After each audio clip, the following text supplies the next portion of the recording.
بالاخره آموزش تئوری موسیقی به ساده ترین زبان ممکنی که میشه تئوری موسیقی رو تو کل دنیا آموزش داد. اگه هیچی از تئوری موسیقی نمیدونی، یعنی کلا اصلا توی تئوری موسیقی صفری، نه چیزی خوندی نه چیزی از جای شنیدی و کلا هیچی نمیدونی، این ویدیو به دردت میخوره. اگه چیزی هم میدونی شلوغ پلوغ خیلی باز مطمئن نیستی، این ویدیو باز خیلی بیشتر به دردت میخوره و برای دور کردنم خوبه. ولی میخوام از صفر شروع بکنم و تمام چیزهایی که شما لازم دارید، چون میخوام ساده بگم، خیلی از چیزهایی که ممکنه خیلی استفاده نشه یا مثلا خیلی تخصصی شما مثلا تو این آموزشگاه یا تو کتابا میبینید، اینها رو دیگه بعد خودتون اگر میخواید تو اون سطح آموزش ببینید یا بعد برید کتاب بخونید یا استاد بگیرید یا حتی تو همین یوتیوب فکر میکنم اساتیدی هستن که کامل تئوری موسیقی رو از صفر تا صدش رو گفتن. ولی من فقط میخوام الان به شما مهمترین چیزا، گاما، آکوردها و چیزایی که شما حتما باید بدونید برای ساخت یک موزیک، حالا میخواین ریمیکس بکنید یا دیگه معمولا الان دارین با همین نرم افزار DAW یا همین داوها همتون آهنگسازی میکنید و چیزایی که لازم دارید رو بهتون میگم. حالا شاید توی ویدیوهای بعدی مطالب تخصصی تر و چیزایی که یه کمی حرفه‌ای تر هست تو هم بگم. ببینید من توی FL به شما آموزش میدم. اول میخواستم پاورپوینت درست کنم و نمیدونم چیزای، گفتم اونطوری گیج کننده و سخت و پیچیده میشه. همینجا بهتون میگم چون شما هم معمولا توی همین محیط و همین نرم افزارا هستین و راحت تر هم هست توضیح دادنش. خیلی خوب، ببینید ما کلا توی موسیقی 7 تا نوت اصلی داریم. اوکی، 7 تا نوت اصلی، مرحله به مرحله میریم جلو. من ساده بهتون میگم، یعنی امکان نداره دیگه شما الان بعد از این توضیحاتی که من میدم متوجه نشید، ولی حتما برای خودتون یه کاغذ داشته باشین و اون جایی که فکر می‌کنید مهم‌تره بنویسید، چون به یک بار مسلماً نمیشه و حتی بعضی جاش میگم مثلا تا اینجا استاپ کنید، برید تمرین کنید، بقیه‌شو مثلا فردا ببینید. 7 تا نوت اصلی داریم که به ترتیب میشن دو، ر، می، فا، سو، لا، سی. همین اینجا هم هستش. ببینید اینجا اومده برای ما به الفبایی نوشته، خب به حروف انگلیسی اومده نوشته، ولی اینا همونای معادلاش رو هم شما باید یاد بگیرید. یعنی دو میشه سی یا ر میشه دی، بعد به ترتیب اینها رو حفظ بکنید. اولین تمرین شما همینه، این نوتا رو یاد بگیرید، انقدر تکرار کنید یاد بگیرید. حالا به هر روشی که حفظ میکنید یه چیزی دیگه، این همه ما تو مدرسه شعر و درس و یه کتاب رو حفظ میکردیم، حالا این چند تا نوت هم به ترتیب یاد بگیرید، دو ر می فا سو لا سی. بعدش حتی برعکس هم تمرین کنید، سی لا سول فا می ره دو، چون اینم به دردتون میخوره بعدن که دارید تو پروژه کار میکنید. برعکس هم بلد باشید خیلی کارتون سریعتر، یعنی باید اصلا بلد باشید. پس اولین چیز شما همین دو ر می فا سو لا سی رو حفظ بکنید. ما تو مدرسه، حالا من خودم یاد داشتم، ولی تو رشته سینما که بودیم تو موسیقی بهمون استادمون میگفت دو ر می فا سو لا سی، تو تنبل کلاسی. ما اینطوری حفظ کردیم. بجز این 7 تا نوت ما 5 تا نوت دیگه هم داریم، یعنی مجموعاً ما 12 تا نوت داریم که 7 تاش اصلی بود، 5 تاش فرعی ان. حالا این فرعی رو من دارم از خودم میگم دیگه.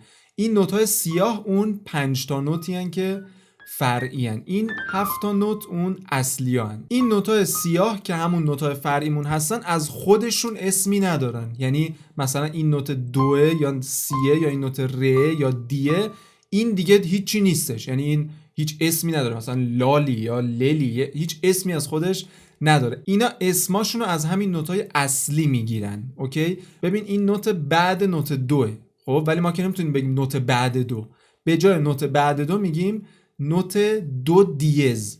دیز یعنی بعدیش، یعنی نوت بعدش. اوکی، یعنی الان این یکی میشه ر دیز، این یکی میشه ای دیز، حالا خودش هم اسم داره فاه، ولی ای دیز هم میشه بهش بگیم چون نوت بعدی ایه. حالا میرسیم جلوتر پرده رو بهتون میگم دیگه کامل متوجه میشید. حالا شما میتونید بگید نوت قبل ر، مثلا به این به جای نوت بعد دو بگید نوت قبل ر، باز به جای قبل ر میتونی بگی بمول. اوکی، ر بمول یا دو دیز، اینا جفتش میشه همین نوت. این دیز و بمول هم باز مثل همین نوت های ما که لاتین داشت، همین حروف داشت، اینا هم دوباره مثلا دیز میشه شارپ، بمول میشه فلت. شما میتونید بگید دو شارپ یا دو دیز، هیچ فرقی نمیکنه. چرا فرقی میکنه؟ مثلا سی رو معمولا میگیم سی شارپ، باز وقتی دوه میگیم دو دیز. این از این. شما تا اینجا نوت ها رو یاد گرفتین. ما توی موسیقی 12 تا نوت داریم که 7 تاش نوت های اصلی ما هستن و 5 تاش نوت های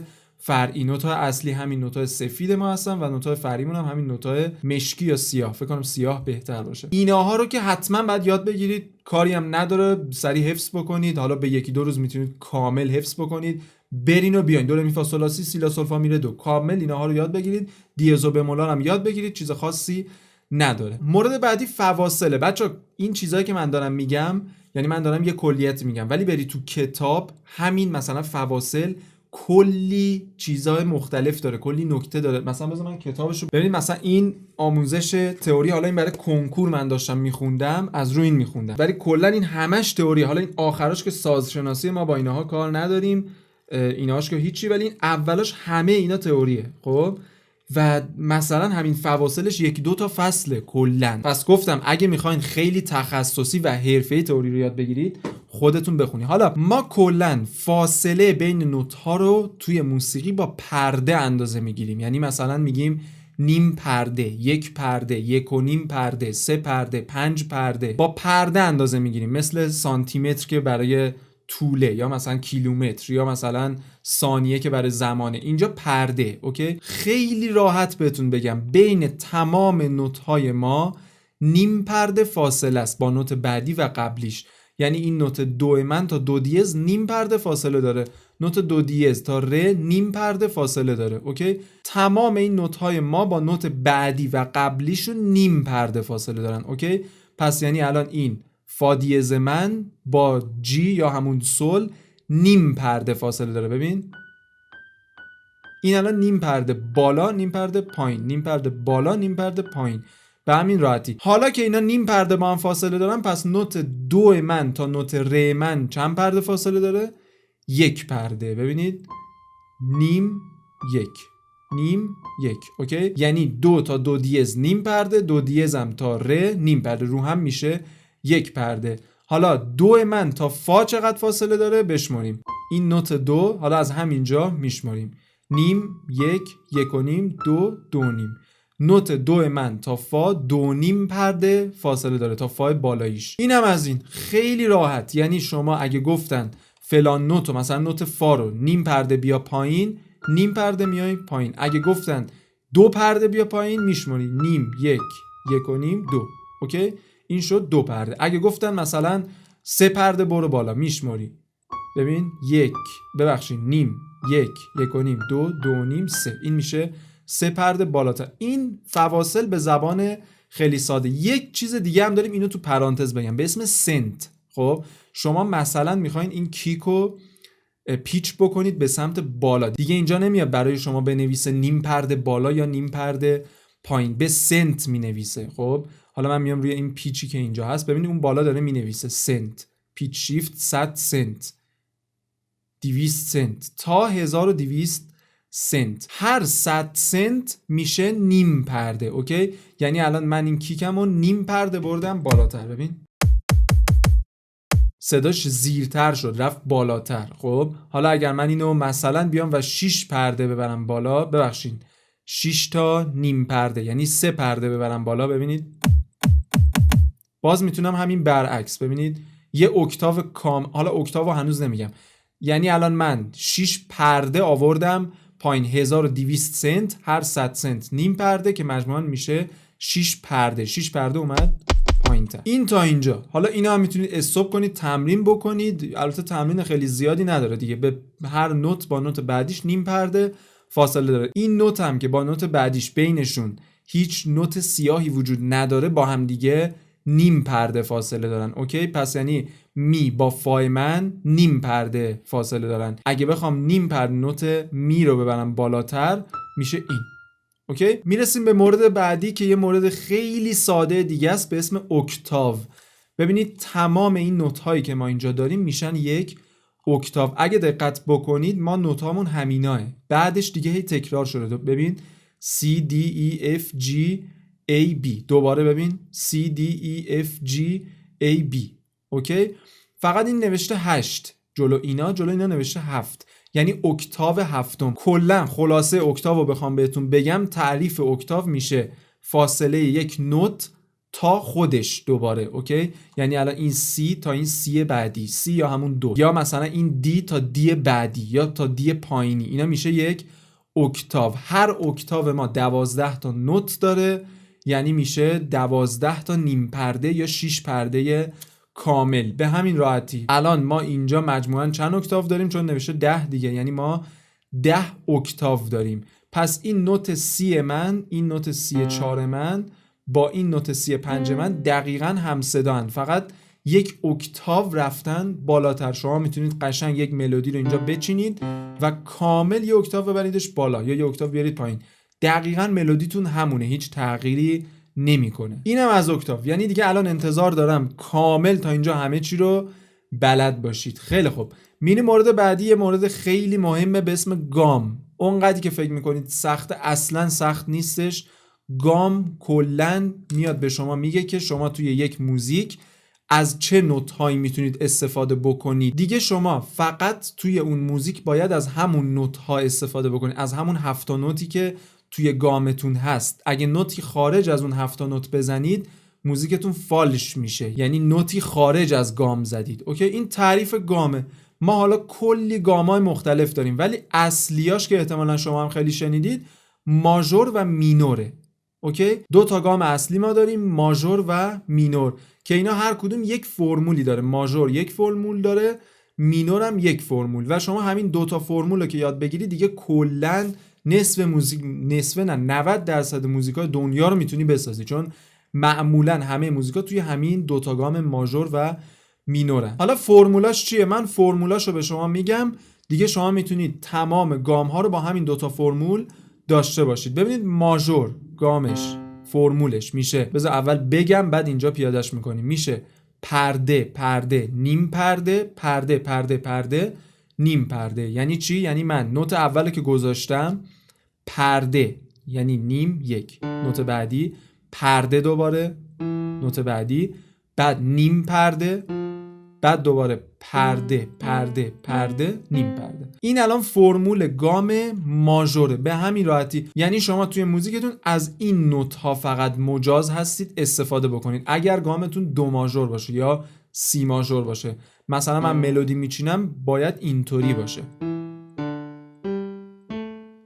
اوکی، دیگه نمیشه اینجا بیام بذارم، این نوت فالشه. این فرمول شما باید یاد بگیرید، این فرمول رو یاد بگیرید، حفظ کنید. پرده پرده نیم پرده پرده پرده پرده نیم پرده. کلا شما همین چند تا فرمول رو باید حفظ باشید با نوت‌های موسیقی که یعنی کلی کارتون راه بیفته. حالا شما این فرمول رو از هر نوتی شروع بکنی میشه همون نوت ماژور. اوکی، الان از دو شروع شده میشه دو ماژور. اگر من اینو بیارم از روی مثلا ای یا می میشه می ماژور. اوکی، اگر بیارم روی دو دیز میشه دو دیز ماژور، اگر بیارم روی سول دیز میشه سول دیز ماژور. این سول همون جیه. به همین راحتی، یعنی از این ساده تر ما چیزی نداریم تو کل دنیا.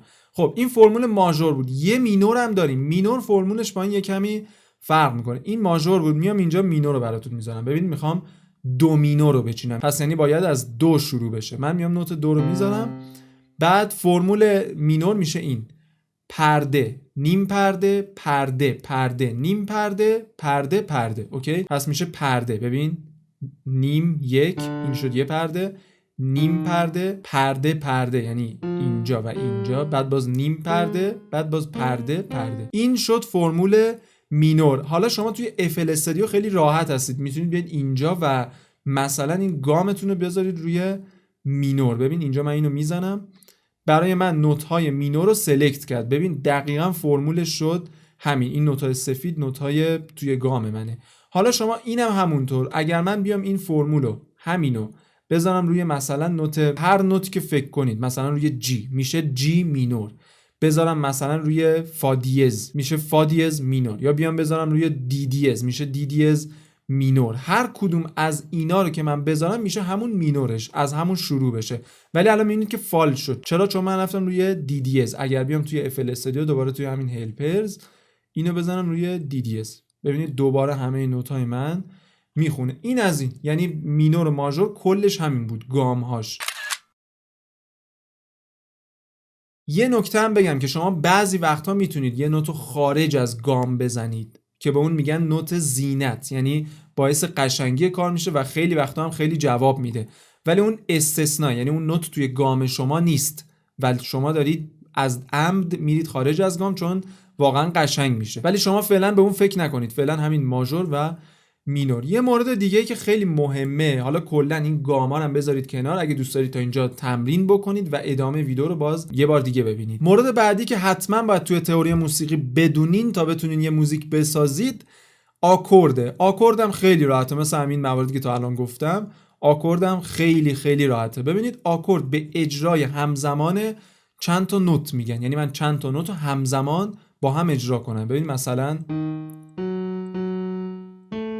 این یه آکورد، این الان شد یه آکورد. حالا ما کلی آکوردهای مختلف داریم، یا مثلا اینم الان یه آکورده، اینم الان یک آکورده، اینم الان باز یه آکورد دیگه است. حالا اینا هر کدوم یه اسمی دارن، مثلا میگن آکورد دو ماژور، یا مثلا آکورد ر مینور یا ر دیز مینور. ایناها هم دوباره فرمول دارن مثل همون گام های ماژور و مینور، ولی آکورد رو با گام هیچ وقت قاطی نکنید. حالا تفاوتش رو جلوتر بهتون میگم. ببینید گام ماژور، گام میگم خودم همین الان قاطی کردم. ببینید آکورد ماژور فرمولش اینه: 2 پرده 1.5 پرده. اینو حفظ کنید، 2 پرده 1.5 پرده. یعنی چی؟ یعنی من اگه از 2 شروع کنم، این نوت 2 باشه، این 2 پرده بالاتر یعنی نیم 1 1.5 2، این نوت بعدی، بعد 1.5 پرده نیم 1 1.5. این الان شد دو ماژور. اوکی. مینور فرمولش برعکس اینه: 1.5 بعد 2، یعنی 1.5 پرده بعد 2 پرده. یعنی چی؟ یعنی اگر من بخوام دوباره روی همین دو مینور بذارم، میشه این نوت اصلیم نیم 1 1.5 نیم 1 1.5 2.